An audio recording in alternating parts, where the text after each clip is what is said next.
Hello and welcome to the Old Man Orange podcast. I'm Spencer Scott Holmes, bringing you another Old Man Orange Presents Via VHS episode. One of them from the rarities vault that we have from back in the day that just never got put out. So come join us for another fun-filled retro movie review. Let's jump on in.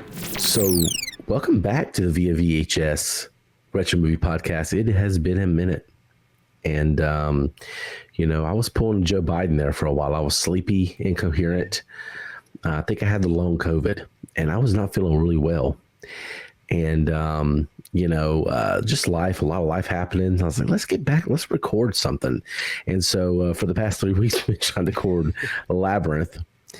And, when you're coming out of like a semi-comatose state, Labyrinth is a weird movie to watch because it kind of feels like you just had like way too many gummies and then watched Wizard of Oz and like stumbled into some weird dimension, and David Bowie's bulge is right there. And you're like, what's going on?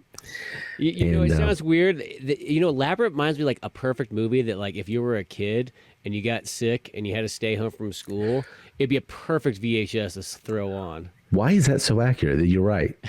Why is you that mentioned accurate? it like there, and I was like, wait a second, this seems like something that I must have done back in the day. I can't pinpoint the time, but I don't think you would be able to, necessarily pinpoint it because it would be in a haze. Yeah, I don't know.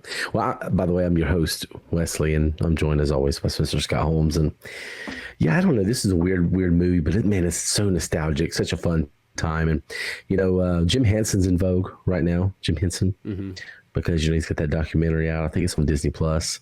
Yeah. And then also dark fantasy. I noticed on the TikTok, there's been a lot of dark fantasy AI kind of created. What if Toy Story was dark fantasy, and what if the Star Wars was dark fantasy, and they like kind of redo it. It has kind of like a 50s look, but also kind of like a 80s kind of dark fantasy, like Labyrinth look. It's really interesting, and all has that same like song, and I've been seeing a lot of those, and that's been going on for weeks now. And with Jim Henson, and I was like, hey, let's do Dark Crystal. And you're like, no, let's do Labyrinth. I'm like, okay. So that's how we end up here.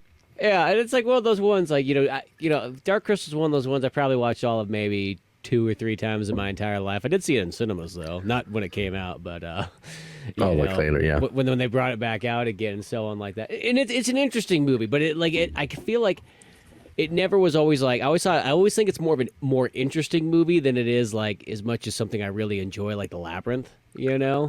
And maybe it's just because I didn't grow up necessarily kind of watching it. It was like one of those ones where like a buddy, like probably like when we were like teenagers, like, have you ever seen Dark Crystal before? It's like, no. He's like, it's from the dude who did Labyrinth. Oh, okay, throw that on then. Yeah. I was like, huh, okay. Probably should have saw this, 10 years prior, but that's okay. Yeah. I mean, it's, I kind of have the same relationship with Labyrinth. I mean, my relationship with Dark Crystal's very little, and Labyrinth is slightly more. I mean, it's like, this wasn't a huge watch for me growing up. It's, I kind of regret it because I did like a lot of fantasy stuff like this, but it just wasn't what was being fed to me a lot. But man, it's all about David Bowie. Oh, it's so. I think that was my main gateway into it, is because my mom really liked David Bowie. Had a handful of David Bowie albums and everything like that. So like a lot of moms like David Bowie. Yeah, so it's just such a tie-in, like perfect. Like, hey, here's a movie for the kids to watch, and it's got Bowie music in it. Okay, we're set. Yeah. Well, we'll get into the review. The Bowie music is underwhelming.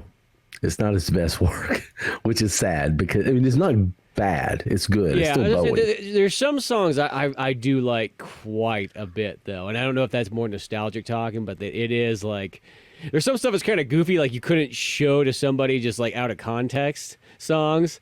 Like the Dance Magic Dance one, it's a great song, but out of context, if you did not know what the Labyrinth was, it just looks like what the hell are you watching? Sesame Street music here? What is happening? Yeah. Yeah, it's even low tier Bowie is still like high tier for most. So we're just kind of nitpicking there, but yeah, Labyrinth has been one that I think we've had on the list for probably a long time, and then you got the 4K right there. I don't have this one on VHS. I have Dark Crystal. I searched. Yeah. I swear to you, I had it at one point. I think I accidentally threw it away or gave it away. I used, Yeah, one of those moments. Yeah, Yeah, I'm because pretty sure I I did. remember renting it on VHS back in the day, but I don't think I technically owned it till I got the DVD copy a long time ago. And I had that DVD copy forever, and then that 4K one popped up like 6 months ago for like $8. I'm like, give me that, I'll take that. And then it sat there, and I had it watched until you said like, let's do the Labyrinth. I'm like, perfect. I've been waiting to watch this, 4K disc for a while. Now I have an excuse. Yeah.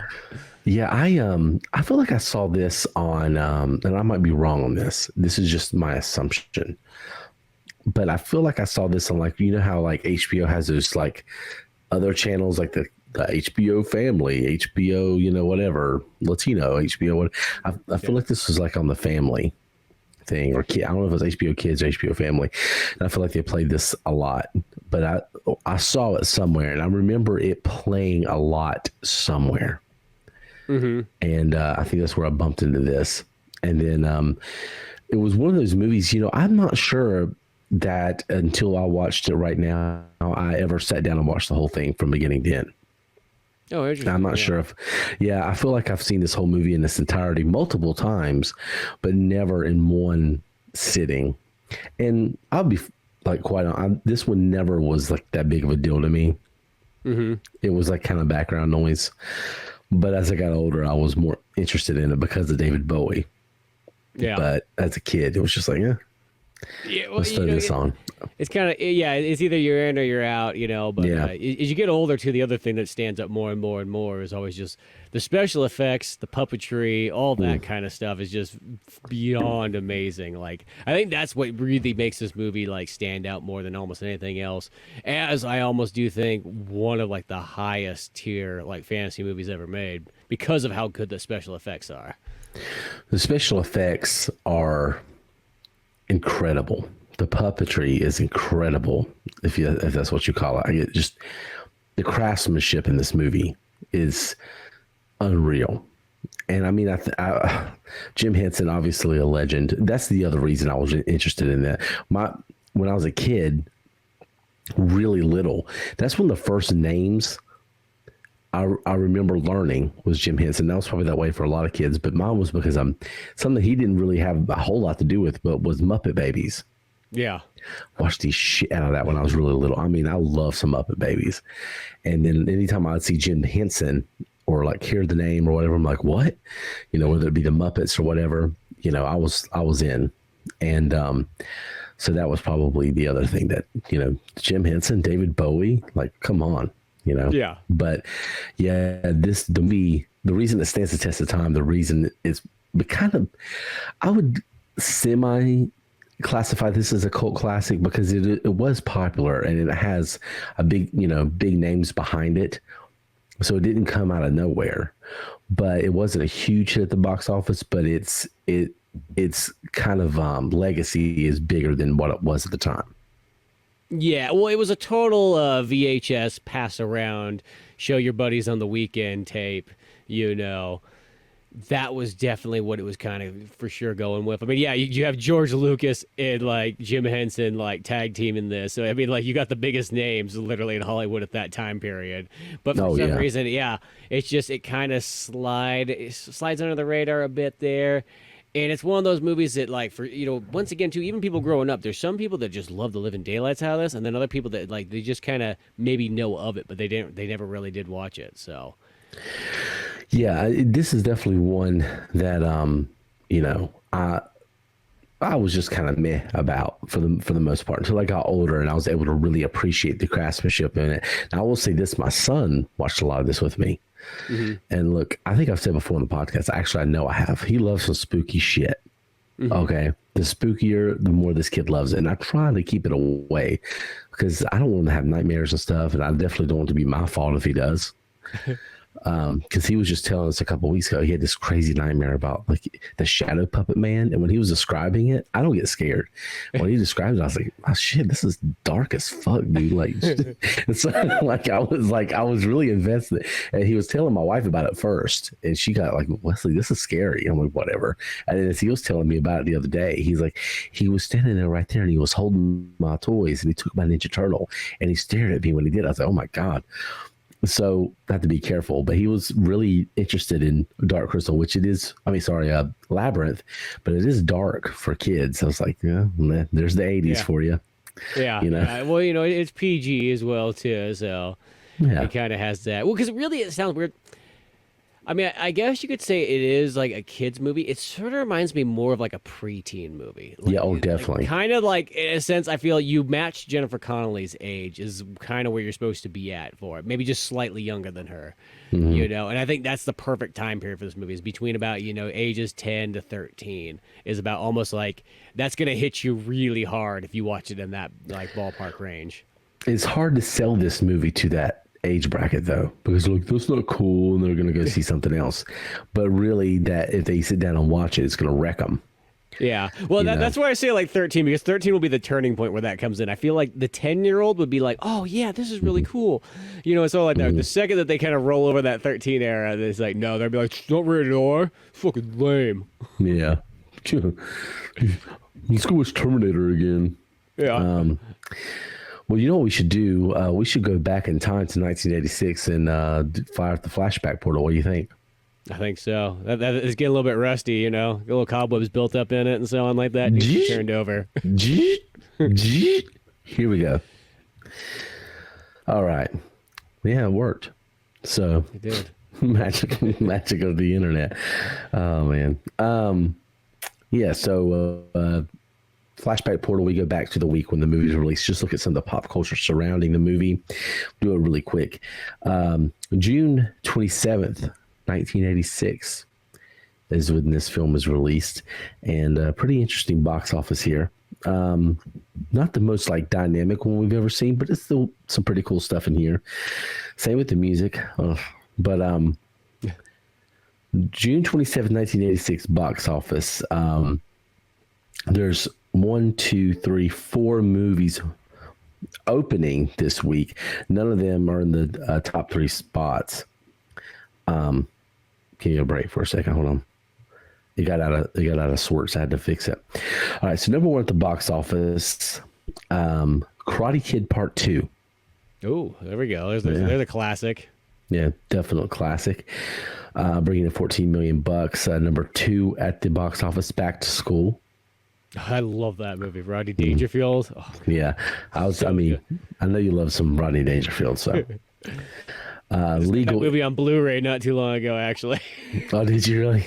I did. Found it was like $1. I'm like, that's mine. Yeah, you got to. Yeah, Back to School for $1. Come on. Oh, come on, yeah.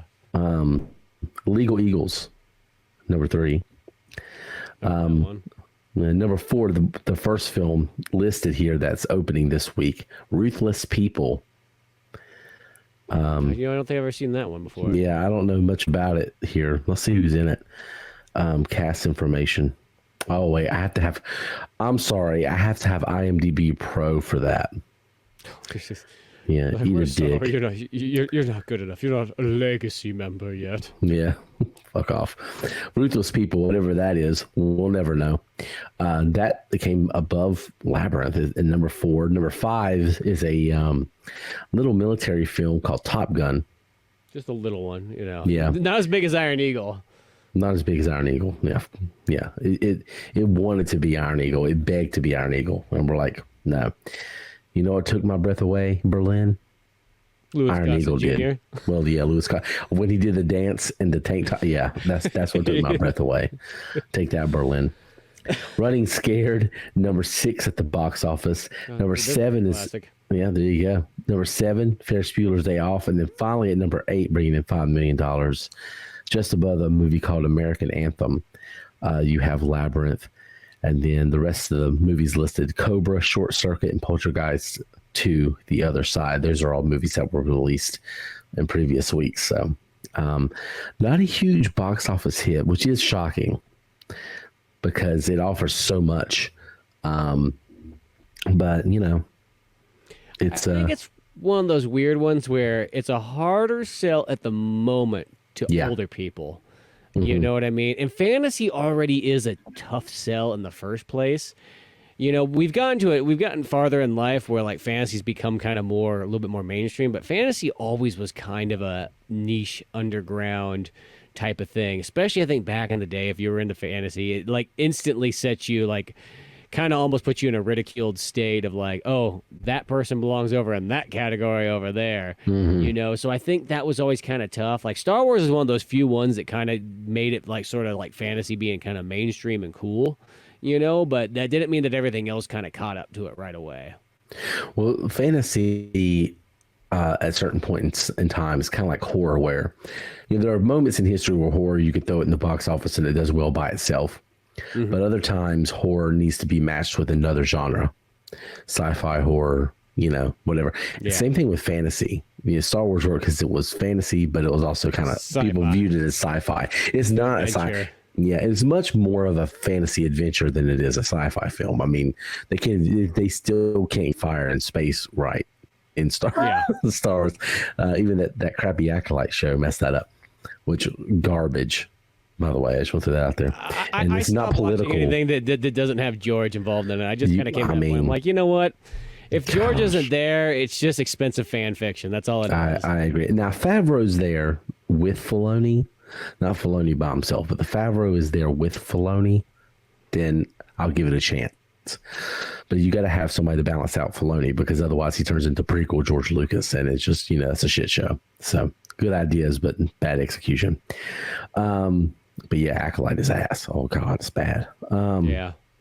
But moving on real quick, just a quick look at the Billboard Hot 100. Number one is On My Own by Patti LaBelle and Michael McDonald.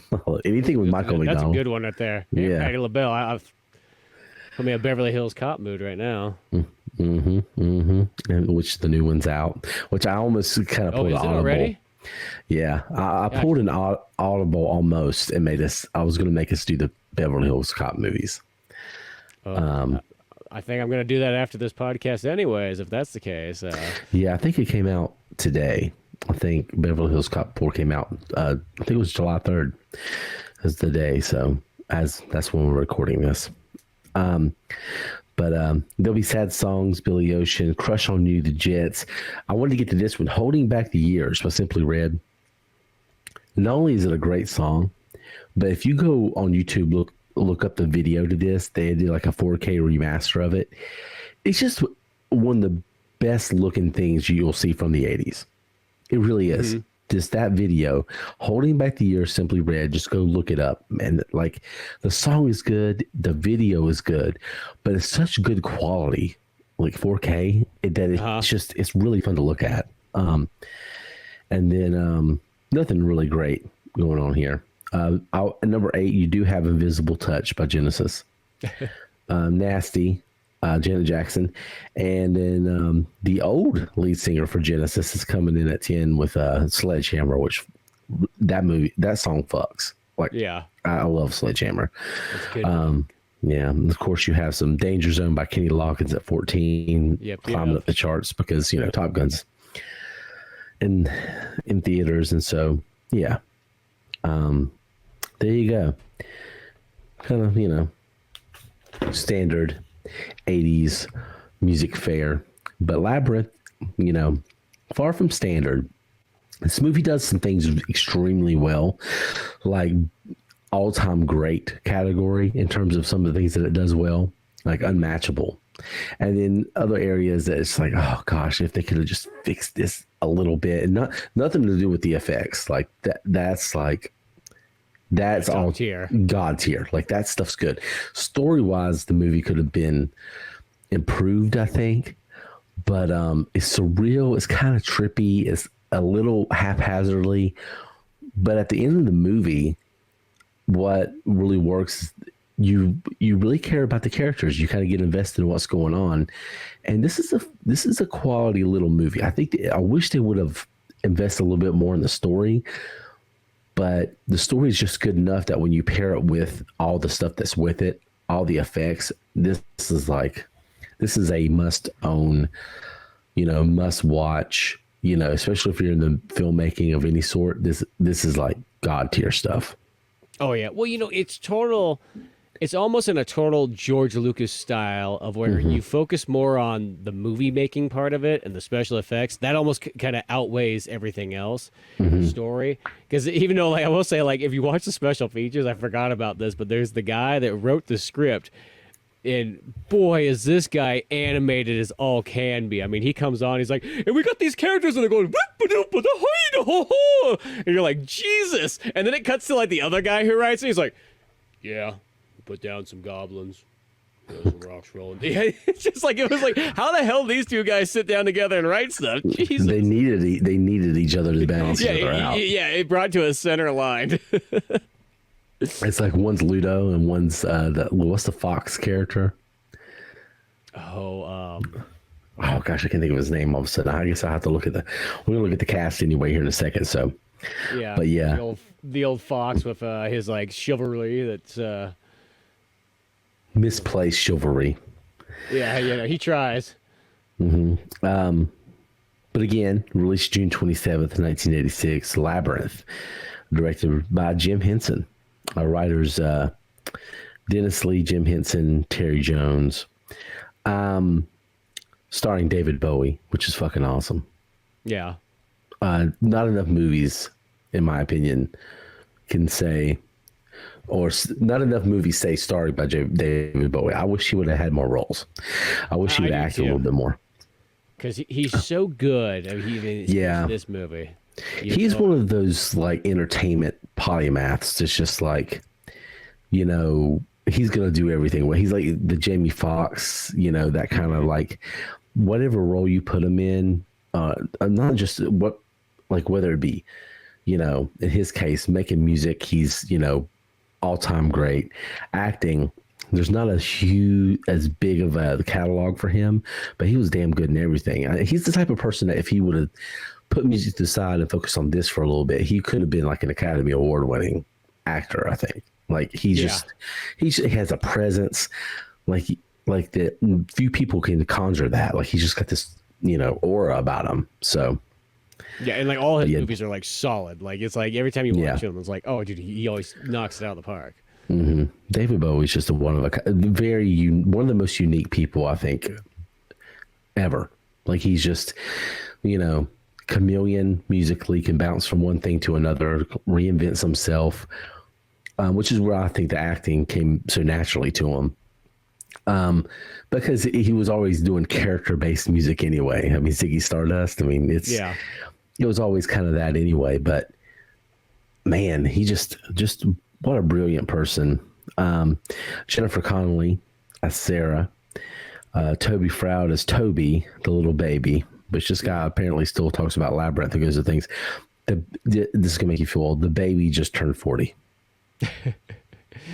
Yeah. Like last week. Whenever I watch this movie, I always go like, I pretty much could be like the baby's age is what I can relate to the most. Yeah. The baby's even older than you. Yeah, he's older than me, so, Still older than me.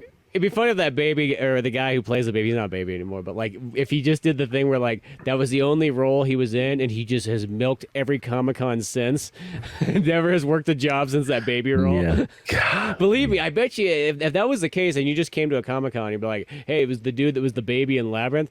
I kid you not, people would be giving that guy $50 for a picture. You know what I mean? It's like one of those ones. Like you could milk that. You could be just like John Connor and live in your trailer and milk that till the day you die. There you go. Why not? Shelley Thompson, the stepmother, Christopher Malcolm as the father. Now I know I recognize him. He was from Star Wars. And then Brian Henson's in here. Not a lot of David Goetz. Didymus was the fox, right? Yes. Yeah. And, just a lot of puppeteer. Of course, you have Frank Oz. So underutilized. I was expecting to see Frank Oz play like 47 characters in this, honestly. Yeah, I just... Yeah. Just the wise man. Is that the one with the bird on his head? Yep, I think that's it, yeah. Okay, that was Frank Oz. Okay, cool. Look, Frank Oz, another legend. I mean, the dude's like, he's like, I'm gonna be Yoda, and I'm gonna help do all this puppeteer stuff, and then I'm gonna go direct movies and be good at that too. Yeah. Oh man, but yeah, solid little cast. Obviously, you only need David Bowie and Jennifer Connelly because everybody else is playing. It's almost essentially like voice acting, but with just a little bit more effort. Yeah. Because all these puppets have motors and they're animatronics essentially. Mm-hmm. And so they're just kind of there along for the ride, moving the things that don't have motors. 6 people controlling about every single one of them, too, and doing it all in synchronization. Yeah, it's insane. Like just the effort and everything put into this is just wild, which I'm glad that this movie had staying power, because it would be an absolute disaster. It would be a travesty if not enough people got to see how much work and effort, because the set pieces are amazing too. Mm-hmm. It's not just the puppets and all that stuff. It's the set pieces, everything, and the movie just looks good overall. I mean, it's it's paintings dialed in. God, yeah. I mean, 4K doesn't do it any favors in some cases. I mean, you could definitely see them bouncing off things that are supposed to be sharp, but it doesn't matter. They just bump into it. Yeah. And 4K doesn't do certain things like this any favors, but usually film, especially from the 70s and 80s, it makes it look better than anything. But you can say the same thing about Ninja Turtles, which is also just a huge achievement. And that kind of stuff, but again, 4K doesn't do the clarity, doesn't do it a whole lot of favors. But boy, you put this on an old screen back in the day, grainy. Mm-hmm. If I had this on VHS, I would have watched on VHS, because I think that is the best aesthetic for this. A little bit of graininess, a little bit of uncertainty, kind of adds to the vibe. It adds to its dreamlike fantasy-ness too. Yes. When you have it on VHS on a CRT TV, where it's the same way that kind of horror movies are. That like when you watch a horror movie like on a Blu-ray or a DVD or anything like that, it sort of takes you somewhat out of the movie. It feels less real in a weird way than like when you do watch it on VHS on a CRT TV, and have that kind of like mystical kind of feel to it. It sounds weird. It's like the more real it becomes, like the less real it feels in a way. Mm-hmm. Well, dark fantasy, definitely hit a place in the 80s, and it had a special aesthetic that, I mean, they've tried to replicate it, but it's its own thing. And so the film of the screens of that time make it look better, because it's a really, really interesting aesthetic. And it's just, and the animation too, it was, a lot of the dark fantasy animation, shared a lot of that same stuff. So, well, it's also the thing too, that's like the thing about Labyrinth and being like the fantasy. The one thing that I always think about, especially because of a lot of 80s movies, is they don't technically make straight fantasy movies anymore. Because most fantasy movies are like, if there is something, it's combined with other stuff. Like Lord of the Rings. It's technically like a fantasy action war movie, at the end of the day. It's not just fantasy by itself, And Labyrinth's one of those few ones that fits in that category. Of course, Dark Crystal does as well. Legend, Tom Cruise and Tim Curry. Yeah. That's another one that's in that exact same category. But which, by the way, it said the trivia that they were filmed beside each other.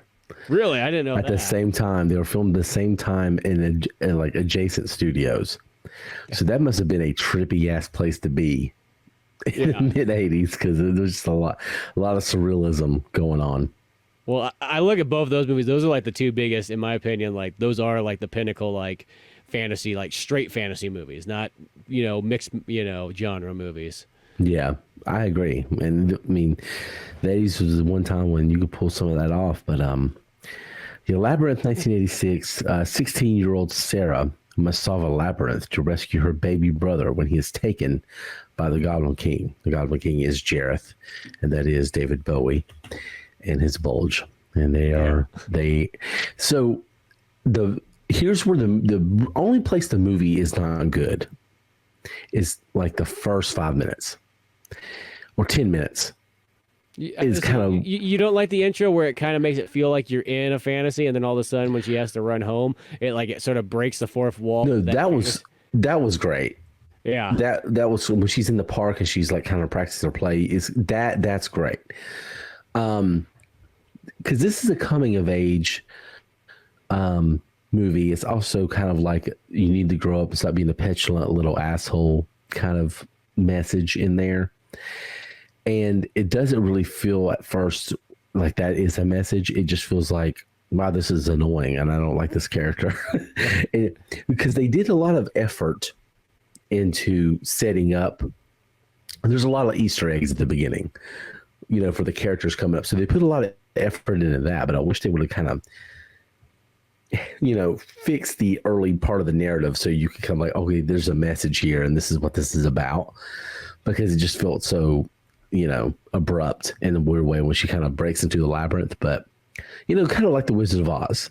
Yeah. But, or, just done something a little bit different. But once this movie gets into the labyrinth, once the goblins start to make an appearance, and things start to get kind of trippy and honestly kind of scary. And that's where this movie really, really takes off. It's just the beginning. She's got a stepmother. You're like, what's going on with this dynamic? I wish they would spend a little bit more time on some of that. Well, the stepmother doesn't seem bad whatsoever. Like, no, she seems like she's really trying. She does everything and so on like that. It just seems like Jennifer Connelly is just like, that's not my real mom. Like, she almost has like 90s kids attitude. Yeah, I mean, so apparently in the room there's a picture of her and like a picture of her mother, who's a famous actress apparently, with David Bowie, which explains why this is how she envisions this. And there's a lot of, there's like Where the Wild Things Are is definitely Lodo or whatever that character name is. There's actual labyrinth. What? There's a labyrinth there. You want to know what's one of those weird ones in there that I caught a couple times ago in watching this movie? Is that Jennifer Connelly's got this thick ass Judge Dredd book on her shelf in a time period when you think about it, Judge Dredd has only been out since like 1978. So why is that book so thick of like Judge Dredd stuff and only like 6 years?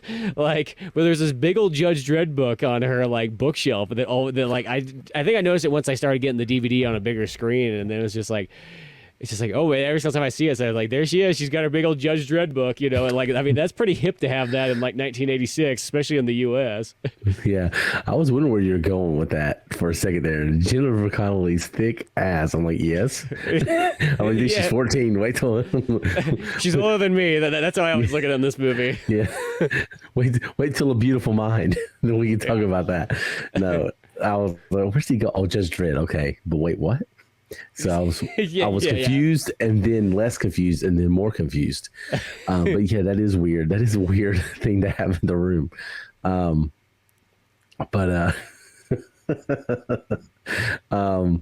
There's a lot of little Easter eggs at the beginning. So they're setting everything up pretty well with that. I just wish they would have flushed out the beginning character, maybe drawn some more attachment. I was like, this is rough. And then, but as soon as the actual story starts, and David Bowie is creepy ass, sneaks through the window and they steal a baby, which is just dark. Like, that really bothered my son. He's like, they're gonna take the baby? Like, yeah, it's the 80s, man. They're gonna take this baby. Jennifer Connelly's a lock key kid. Come on. Yeah. And she her petulant little ass wishes the Goblin King would take her kid. This is what, like, this is all her imagination, right? Is that what's going on here? Like, this is all her imagination, or is like, what is this? So are you kind of insinuating that it sort of has like maybe even like a Total Recall thing where you're like, is it real or is it not real? Yeah. It does have that feel, but I personally still think it is kind of real, because there is the part, like, I mean, this jumps to the very end, but where they're like, bye, Sarah, see you later. Where it almost feels like they just are faded memories, but then they show up once again and have a, final party. If it would have did not have that where they showed up again and had that final party like in a room, you know what I mean? It would almost feel like, oh yeah, I would say totally that's supposed to be, you know, a dream. Yeah, it's because this movie, you know, it's easy to draw comparisons between this and Wizard of Oz, but I also kind of was feeling like Winnie the Pooh, like she's a Christopher Robin type character, but she's growing up. Yeah. You know, Peter Pan, but you know, with a girl instead. But there's a lot of, it's like, you know, even in Peter Pan, the whole Neverland thing is kind of weird. But I definitely have always felt like in that world, Neverland is real. It's not an imagination thing. It's just imagination plays a part in all of it. But this one, I was like, was this her imagination the whole time? Was this her working through some shit? Did she, you know, eat a lot of gummies and watch Wizard of Oz? Like, I guess gummies weren't a thing in the 80s, but you know what I mean? It wasn't a thing in the 80s. No, too bad. But, yeah, I didn't know what was going on. So even at the end of it, I was like, what was that? What was this whole thing? And I like that it's vague. I don't want that answer, you know, and I was going to look it up, but I don't want to know. I kind of like it being kind of obscure and kind of weird, but, you know, I wasn't sure. But I will tell you, man, I'm glad they picked David Bowie to do this. Yeah. Well, because I think about it, because in the special features they talk about, they're like they were just looking for a rock star type person, and then it just kind of made me wonder, like, you know, really, if you didn't get David Bowie, who else would be kind of in the running? I mean, the first go to is Mick Jagger, I guess, would be the other choice. To have. I mean, even with the Stones, like, you know. Yeah, I just don't know who else, but I don't know who else would have had as much charm and acting chops as Bowie did at that time period. As I said, Mick Jagger would be close, and it would be different, but you could still see it in a way. Yeah, I mean, Bowie's so delightfully weird. It just fits. He's sort of whimsical and different. Like, first of all, they have this whole kind of partial love story in here, which is kind of uncomfortable. Yeah, 80s. Yeah, 80s, you know. But I mean, I always look through things through the prism of when they were made. But it is still kind of uncomfortable watching it because, like, David Bowie's definitely into her. But also, if she's conjured by his imagination, it makes more sense too. So it's like less weird in that context. But yeah, you couldn't have had Mick Jagger play that part. No, yeah, because it would have been even creepier. Well, then what if you had somebody slightly younger and you went with like Diamond Dave, you know? Oh my God. Oh my God. No, I don't know if that might even be weirdly creepier, even though he's 10 years younger than the Goblins would have been wild as fuck. Like with Diamond Dave back in those days. Oh my gosh, no. You definitely needed a Bowie-esque character. Why did David Lee Roth leave Van Halen? Only went to go do the Labyrinth movie. Yeah. I just can't. Oh my gosh. I'm just picturing him like in these. Well, first of all, the tights would have been even tighter. Yeah, and he would have probably had some form of like kind of almost like a samurai kind of aesthetic, you know. Yeah, something weird, just way off. He definitely more dancing. Definitely more dancing. More like that, and I definitely think more martial arts almost kind of feel to it. Like instead, you know, like his fantasy thing would be like ancient, like I definitely go Japan. You'd have to be 100%.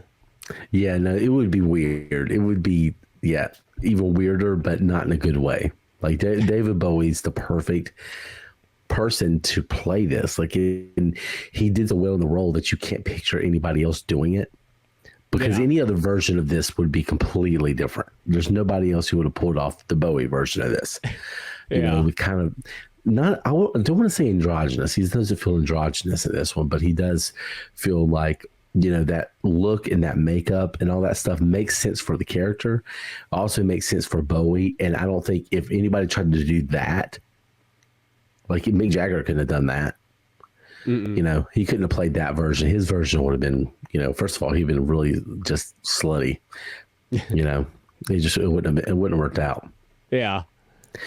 But I wish there was audition tapes though. Yeah, that's what I mean. I just kind of want to see, like, another one that came to my mind is like Paul Stanley in the role. Well, yeah, that's just, oh God. They did now. I will say, I read that the person they wanted initially was Sting. Oh, yeah. Yeah, and that does make, he could have pulled this off. It would have still been different than Bowie, but it would have worked. Yeah. Yeah, Sting would have worked okay. Because, I mean, I'm picturing him even in Dune. Yeah. You know, I mean, that he could definitely pull off this vibe, and it wouldn't look exactly like Jareth, but he could do it. You need somebody in that vein. Either other way, you get too goofy or just or very problematic. It's essentially, you know, the way it's going to go. But well, I think also really what makes David Bowie work so well is that he has that perfect look of that he does look quite evil. Like if you don't know who David Bowie is and you see this guy, if Labyrinth was the first thing you saw this in, he does look kind of like a crazy guy. Like if you don't really know him, don't know what his music is or anything like that. I mean, he's always kind of, I guess, you know, been somewhat of a crazy guy, but yeah, out of context, like this guy looks like a real madman. Well, if there was ever a human that was an actual alien, it was David Bowie, because he had that unique bone structure. You know, he was incredibly intelligent. Have you ever seen that interview with David Bowie? I think it was like 99, 2000, somewhere in there. So it's like, you know, early, maybe 2001. And they're talking about the internet. So it's the early days of the internet. And he describes what the internet's going to be. And then he talks about this alien life form. He's like, it's an alien life form. And he talks about this whole thing. And he perfectly describes where the internet's going to go. So he always had incredible foresight, too.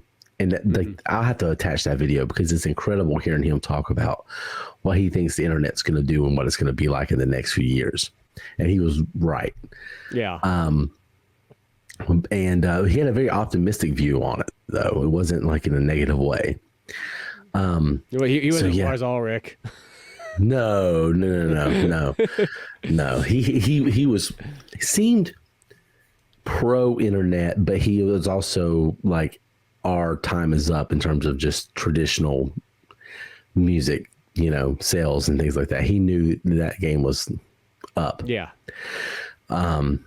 Which worked to his benefit because he released that last album like 2 days before he died. Yeah. Like when he was on, I'm assuming he was on his deathbed and said, release the shit. Yeah. Yeah. I think he had that kind of planned. Yeah. Which is really, really interesting. So yeah, I know, but David Bowie was just amazing for this. But yeah, if it was anybody on Earth ever that was an alien, it's him. And so he does have a unique look. He does have a unique vibe. So that's perfect. And then of course, you know, Jennifer Connelly, you know, she beat out a lot of people for this. You know, I read the name. This was different. They didn't just say, they considered these people. And you and I always talk about, well, that could have been anything. But they actually auditioned a lot, like Sarah Jessica Parker and, you know, a lot of different, you know, what's her, Krakowski? I can't remember her first name. They auditioned her, but she won the part. And I didn't realize she was this. I knew she was young, but I didn't realize she was this young when she got it. Well, you know what's the weird thing is I was looking it up because I was like, I'm like, oh yeah, okay. Well, the movie she had beforehand was Once Upon a Time in America, the Sergio movie of Good, Bad, and the Ugly and everything, with Robert De Niro. And I was like, okay. And then I saw Phenomena was right before Labyrinth. I thought that was after it, but the one of Dario Argento. So I guess she was just on the Spanish or the Italian train of all those guys and so on. And it's like, wow, I'm surprised that, so she was like, okay, if she's 14 in Labyrinth, that means she was probably 13 in Phenomenon and she's getting thrown in that bug pit or whatever. Damn.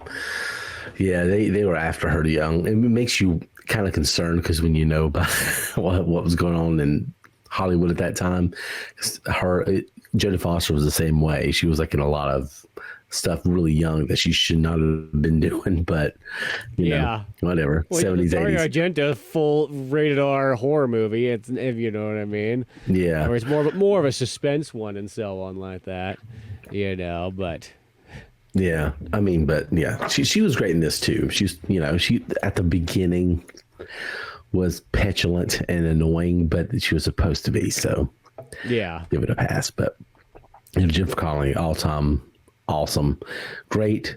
Even recently in Maverick, Top Gun Maverick, and just one of the most beautiful people I think I've ever seen in my entire life. Just I think so too. It's like one of those ones, like, growing up, the whole time you see her, literally you kind of feel like you grew up with her, though she's like almost like perfect example. She'd be like your babysitter. yeah, Like, that's the best way to sort of think of it, as like our kind of generation. But yeah, 100%. Especially just as she ages too, and everything like that. yeah, it's unreal. It's just one of those unfair people. And there's other ones, and there's guys and girls in that category too. It's weird how just some people are just like on another level, but and great actress too.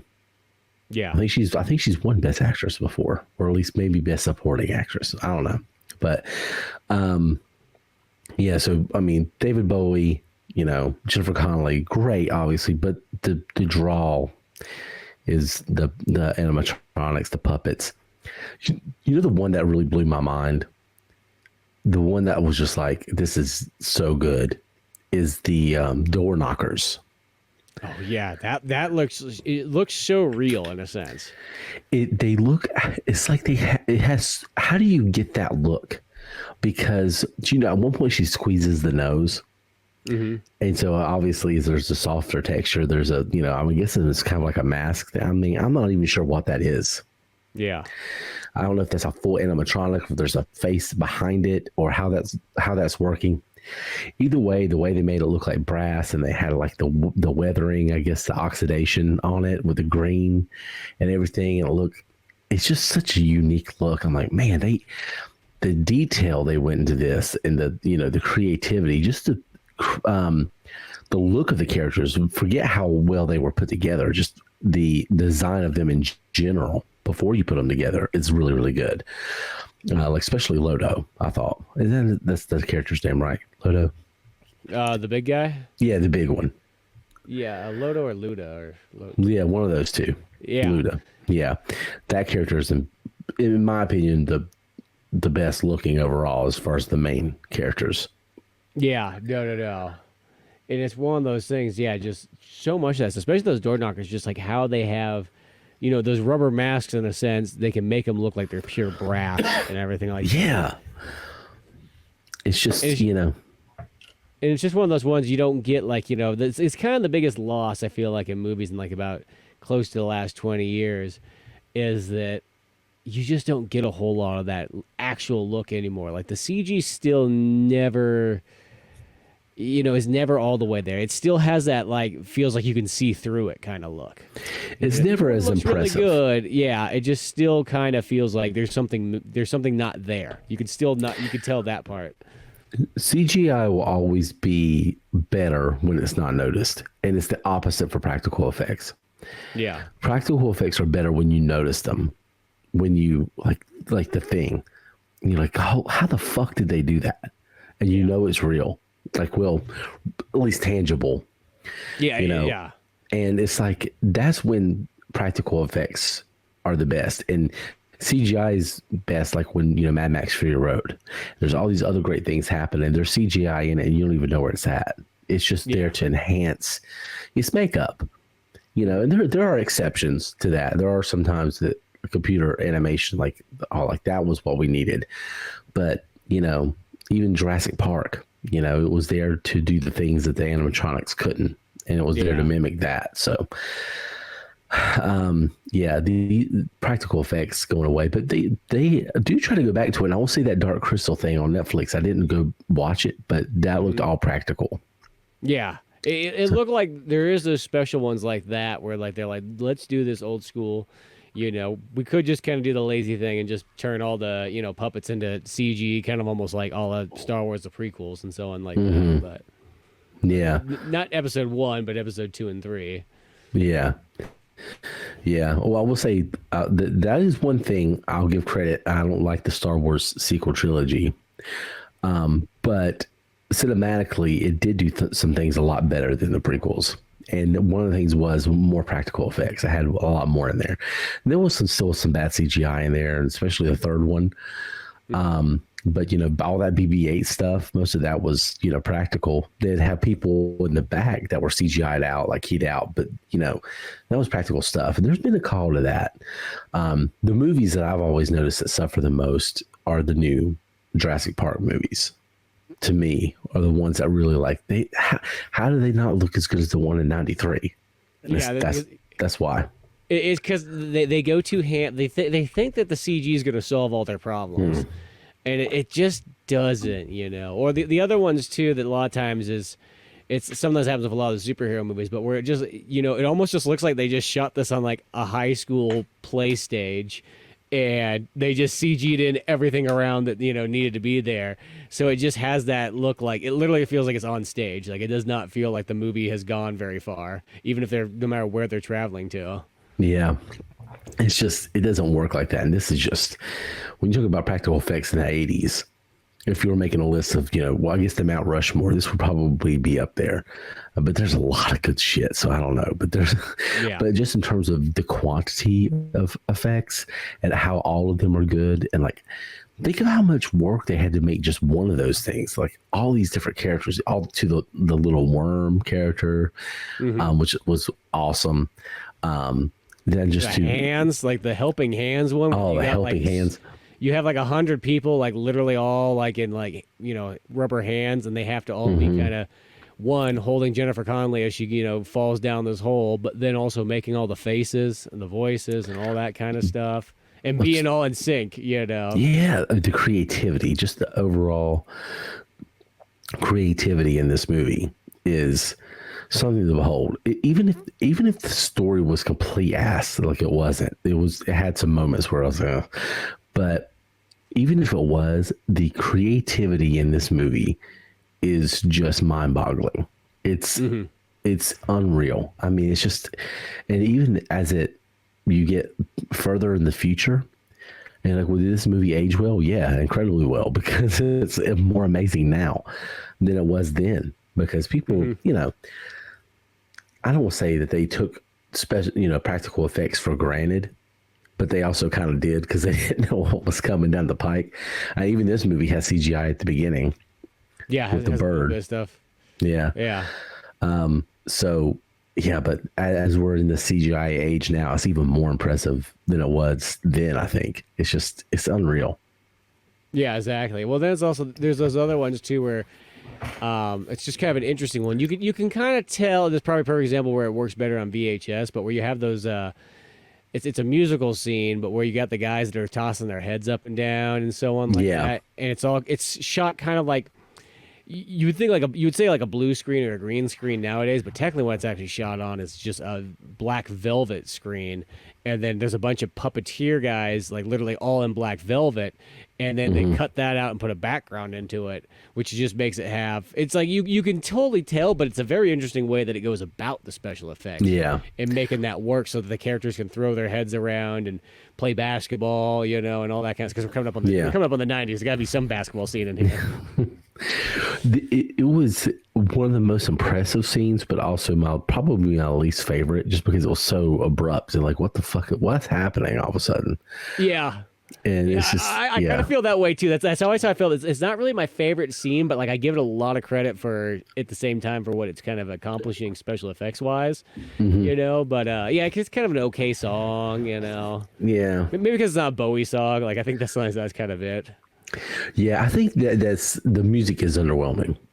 I will say that's the one area. Like I wish, Bowie could have just made I honestly wish they would have went a little. It was a little too synthy. I mean, dark synth would have been cool, but it was just a little too. I don't know. It needed to be darker and a little bit. Had a little bit more balls to it. Just a little bit more. Just a little harder. But man, I mean, it's still David Bowie. It's still cool. Yeah, I was just saying, because there's a lot of those songs in there that, I mean, even like the Dance Magic Dance one, as I said, like, out of context, that song's goofy and weird, but in the movie, It is a solid David Bowie song. I mean, I like the song. I like a lot. That's probably my favorite one. Is the one where she's, I guess you would sort of say, in a dream sequence. But when she's at like the ballroom and stuff, and David Bowie is kind of like, this 40-year-old man comes to dance with this 14-year-old girl. But whatever, it's David Bowie. Who's gonna say no to that? I mean, it's her she conjured at least his look. That part's proven. Yeah. You know. So, it's one of those ones, but that song I like a lot. Yes. Yeah. World. That whole scene. Yeah. Apparently that was their favorite scene to shoot because they didn't have a kid to work with, or they didn't have puppets to work with. So they said that was the easiest scene in the whole movie to shoot. Even as elaborate as it is, that's saying something. Well, it's funny too, because mostly scenes like that, I remember there was a producer that said it once. I think it was actually, they said it to Kevin Smith or whatever, but he's like, the worst scenes that you could possibly have, or for a producer to have, is some giant ballroom scene, because they cost so much, because you got to have all these extra actors, and you got to have all these fancy outfits, and you got to have all this, like, it doesn't matter what it is, even if it's modern, old fashioned, whatever. It's just like, the thing is, here's 100 actors and 100, costumes that we need, and they're full costumes. Yeah. So I always think about that whenever I see those type of scenes. I'm like, I bet you, no matter what, that's always that one where it's like, God, this is probably more than we want to spend. Yeah, they could have just had her with like they probably could have just done a bunch of goblin puppets around and fancy dresses and saved a lot of money and just had like a weird dance between them two. Yeah. But hey, the ballroom scene was awesome. It's awesome, and it does totally work. And yeah, I think that song is one of those ones where it's just, I like that a lot. I don't know. There's pretty much, because I think that there's about 5 Bowie songs in this movie, and in all those ones, I think they're all super dialed in. But it's that kind of thing where, like, that's 5 Bowie songs. Then there's a couple like non-Bowie songs, like the Little Red Guys. Yeah. And then there's just the background score, of course. Yeah, which is okay. I mean, but the movie is still pretty damn solid. And, basically this is, Jennifer Connelly's character has to, get through this labyrinth. I think it's 13 hours before her baby half-brother turns into a goblin, because she asked Jareth to steal the baby, and they did. And, it's an interesting story. It's an interesting concept. I mean, the labyrinth thing, I was like, this is going to grow tired really, really quick. But it's just really a mechanism just to kind of meander about and meet interesting characters. And the Bog of Eternal Stench. Oh, my God. Love it. That is super creative. It's the best use of fart jokes, I think, maybe ever. Yeah, it's the classiest use of them for sure. Yeah, as a matter of fact, I was reading that they did a royal showing of this, and King Charles now laughed his ass off of that. He thought it was amazing. And they King Charles ran into one of the people who worked on the movie later on, a few years later, and brought it up again. Like, the Bog of Eternal Stench was amazing. Yeah, I just thought that was funny that he, kind of thought that was hilarious, because he's always been kind of a little bit dirty. Yeah. I've heard that he likes really kind of he likes dirty jokes and stuff like that. So yeah, he like the Bog of Eternal Stench, Yeah, the place where every RV goes to like dump its load. Yeah, apparently it's just the sewage. It's just the Goblin King's, his fortress. It's just all the sewage just goes into one place, and if you stick your foot in there, you're gonna smell forever. And but yeah, Jennifer Connelly, meanders through the labyrinth and meets some characters that are just one-offs that you only see once in the film, except for the very final scene. And they're all really creative, really interesting, well thought out. And then you have your characters like Hoggle and Lodo and whatever the fox's name is, starts with a D. It doesn't matter. Yes. The fox and different things, they kind of stick around. And that's where it kind of gets that Wizard of Oz kind of feel, because she befriends people. They all have something they're lacking or something that they need, or, an area that, that they want to excel in, but maybe don't. So they're all kind of gaining something from this adventure as well. So that's where it gets the Wizard of Oz feel. But man, those characters are really, really fun. I like that she calls the character Hogwarts at one point in time, which makes me wonder if J.K. Rowling stole that too. Yeah, just like young Sherlock Holmes. Oh, she's just stealing all the George stuff. Well, it's unequivocal in young Sherlock Holmes. It's unequivocal. She stole a lot of that, and not in a bad way. Like, I don't want to say steal. She just was inspired by that. Inspired, yeah. I'd say it's 100%. You watch that and you go, "Oh, I got an idea now." That's totally what it is. Yeah, she definitely was inspired by young Sherlock, because Harry Potter is similar in some of the dynamics, but it's his own thing very much. It's very different than young Sherlock Holmes, but it's also, you could see where it really inspired her.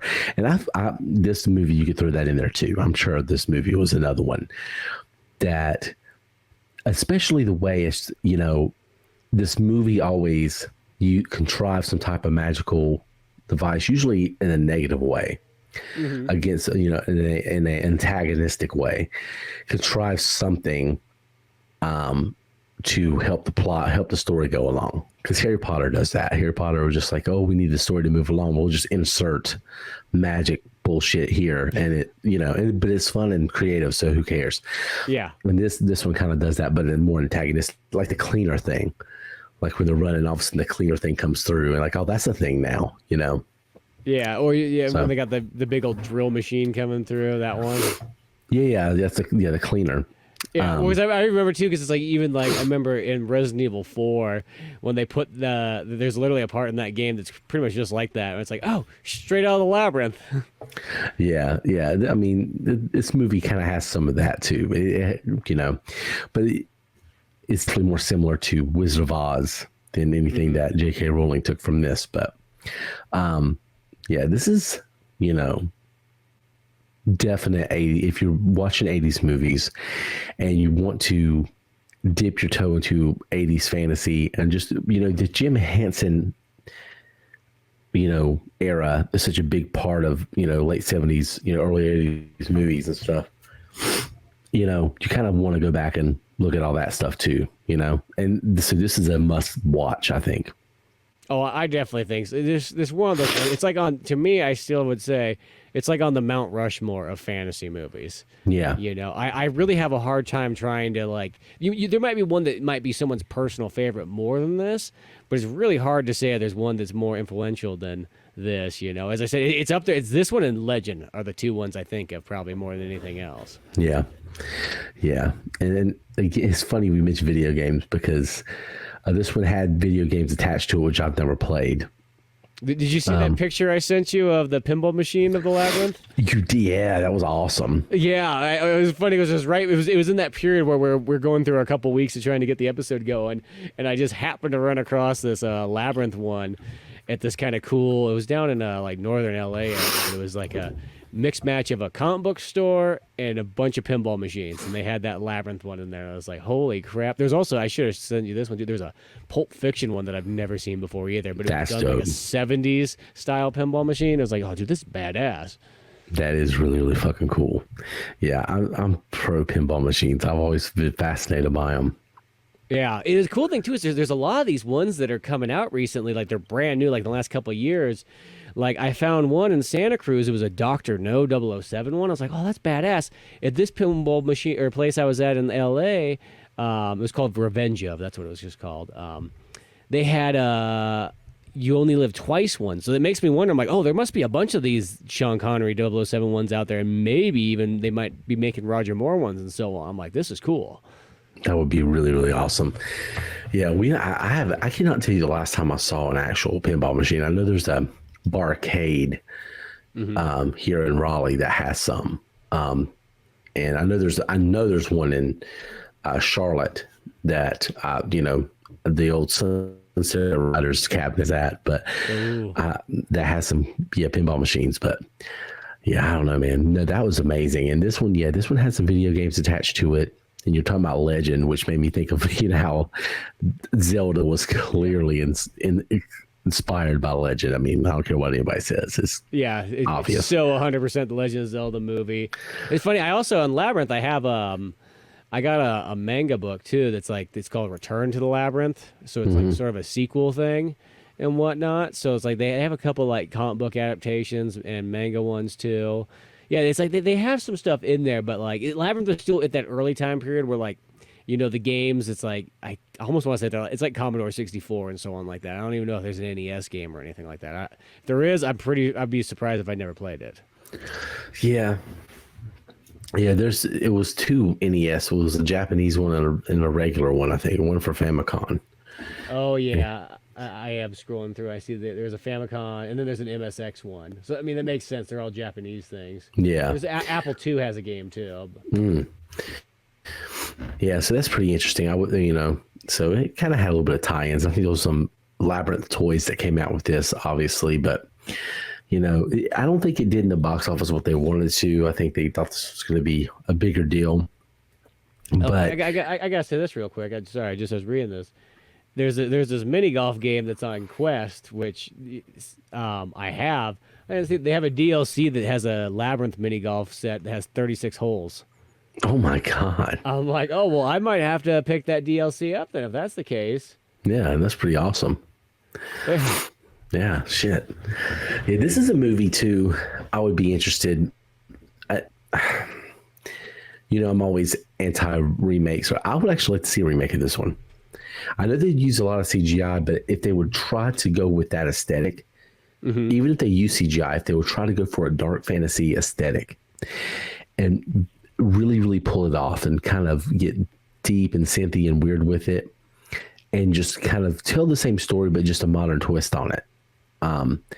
This is one, if the right people got involved with it, I'd be kind of interested in seeing it. I would like to see who they would cast as Jareth.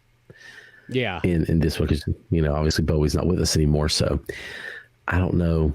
It'd be somebody weird and kind of off kilter, or like, honestly, Paul Bettany would be amazing in something like this. Well, I remember also when Pan's Labyrinth came out, there's a lot of people that got kind of confused thinking that movie was tied in with this Labyrinth. Yeah. And I've never seen, I don't know anything about that it's movie. actually a pretty good movie. It's one of those ones I didn't see it for a while, and then I just was like, you know what, I'll just give it the old college try, and I bought it on Blu-ray, and I was like, oh, this is, but it almost kind of, it's, definitely different, but it does have like a darker version of Labyrinth with a lot of puppet characters in there, with a lot of like, animatronics and so on, and just a hint of CG. So it's almost kind of says like that's kind of a good way to go about it. The downfall is I would just hope that if they did a remake, they wouldn't do the thing that happens a lot of times, in the last 20 years is where things get toned down too much. So you're almost missing the fantasy stuff and maybe a slight over the top. Like, because that's one of those things is like people have a really hard time trying to capture, or I just don't see anybody ever doing it right, is when you try to just capture that 80s into early 90s, maybe just slight over the top, a little bit of extra enthusiasm and so on like that without tongue-in-cheeking it. That's the thing. Is like the problem with a lot of 2000 things, if they do try it, they tongue-in-cheek it, and that ruins it. That's like, no, you can't. Once you tongue-in-cheek it, it's not real anymore. You now have just broken the fourth wall. Yeah, that, and also I would like to see, how these movies get kind of trippy and surreal, and it's almost like they're scared to do that these days. And with CGI, you could do some wild, if you really let yourself go and let yourself be creative and wanted to do something different, you could do some wild, trippy, mind-bending, visually incredible shit. And just, it would be impressive. And especially if it stuck to a particular aesthetic that's kind of different, like an old aesthetic that you're bringing back, it would be interesting to see. But again, it would be like fucking Willow, Disney Plus Willow, and they just shit all over it. And you'd be like, wow, why did they ever do that? Because it makes a lot of money, and that's what would happen. Yeah, Willow. Speaking of like that, I would say Willow actually fits into almost that fantasy, even though that's a little bit more fantasy action. But that sort of fits up there in that Mount Rushmore of '80s fantasy films. Yeah, and that was George Lucas taking his stab at his love of Lord of the Rings before Lord of the Rings came out. But yeah, look, Labyrinth's amazing. It's one of those ones you have to watch if you're watching '80s movies. I'm glad I rewatched it. It's not something I'm probably going to watch again for a long, long time until maybe the kids get a little older and they really want to sit down and watch it in the next couple years. But yeah, if you really just love the history of movies, if you're a filmmaker or you just, really are kind of getting interested in either dark fantasy or like old, like animatronic puppet, practical effect filmmaking and the things they used to do back in the day, the craftsmanship that no longer exists anymore. This is definitely worth watching. So I watched it on Peacock actually. Because I didn't even realize I had it still. We were watching a wrestling thing recently and I signed up for it and then I forgot I had it. So I'm kind of glad it was Bash at the Beach. I watched the Bash at the Beach on there and then turned around and I watched it on Peacock, but I think it's free on YouTube right now, actually, if you don't have so I started watching it there first and ended up on Peacock watching it. But yeah, right now I'm pretty sure it's free on YouTube if you've never seen it.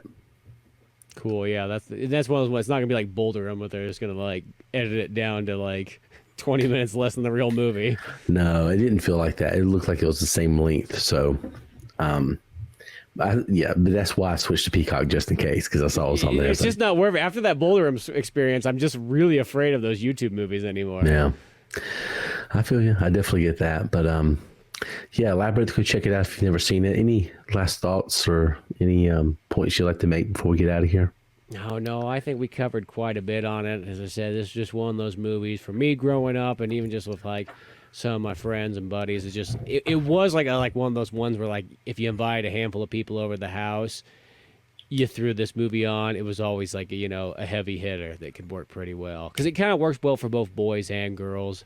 I mean, everybody kind of has a little bit nostalgic for it. It's not like you invite over like, oh hey, we got some girls coming over. Throw the Rambo trilogy on. Let's see how long it'll last. Yeah, no, this was inviting, and they do a female character, and they don't like point out all the time that it's a female character. They just kind of, and thank God they didn't ever sexualize her, because it would be a no-go today. But yeah, if you have any thoughts about Labyrinth and you want to share them with us, you go to social media, find us on X at Via VHS, TikTok while it still exists, we're at Via VHS Pod. As always, if you want to see the stuff Spencer does, in addition to this podcast, he does, his own podcast, Old Man Orange, and what's the name of the new one you're doing? Well, it's still Old Man Orange, but it's just got a subtitle of Vintage Cinema Review, where we're doing 1930s to 1970s, movie reviews. Realistically, I just feel like when I do it that way, it just actually butts up perfectly against Via VHS. So it covers the full spectrum, except for like, so it just old timey movies and stuff like that there. Just got that going. I think by the time this episode comes out, I think I'll have 2 of those ones. So we talked Captain Blood, 1935 was the first one, and then did North by Northwest for the second one. Oh, that's an awesome one. Alfred Hitchcock, yeah. Well, yeah, so go check out oldmanorange.com. You can see all the stuff that Spencer does there. But that is kind of cool. It kind of butts up against it. Yeah, I feel like I want to say one more thing too. I also I have a new book out too. Oh, that's right. Yeah. Yeah, and our 3-week hiatus since then is I put together a workout book called Pull-Ups for Life. It's up on Amazon Kindle. So if you search for it on there, make sure you type Pull-Ups for Life book afterwards, or else you get Pull-Ups the diapers, because they own the advertising of that word pull-ups real hardcore. No. But so I just did a kind of a mixed match, not necessarily like a workout how-to book, but more just like a workout kind of strength tips and tricks, motivation. Made it kind of funny. I got some cartoons in there too, kind of Pizza Boy style, of course, and just one of those books just to kind of inspire to make, your workouts better every single time. Because that's how I look at like books. I like to hear about just people working out and just those different little secrets and so on that just add up. And then you go, I give that a try. Let's see what that does. And so, something I always wanted to do. So, did that. There you go. Well, go check out Spencer's new book that he wrote in 3 weeks. And all the stuff there. Yeah. So, but Via VHS is hopefully back for a while. Also, we're going to kind of keep this train rolling, and go to oldmanorange.com, check that stuff out. Find us on social media. Got some cool stuff coming your way. I'm really excited about next week's movie. So stay tuned for that. But anyway, Thank y'all for listening. Go check out Labyrinth, and y'all have a good one. Via VHS is out.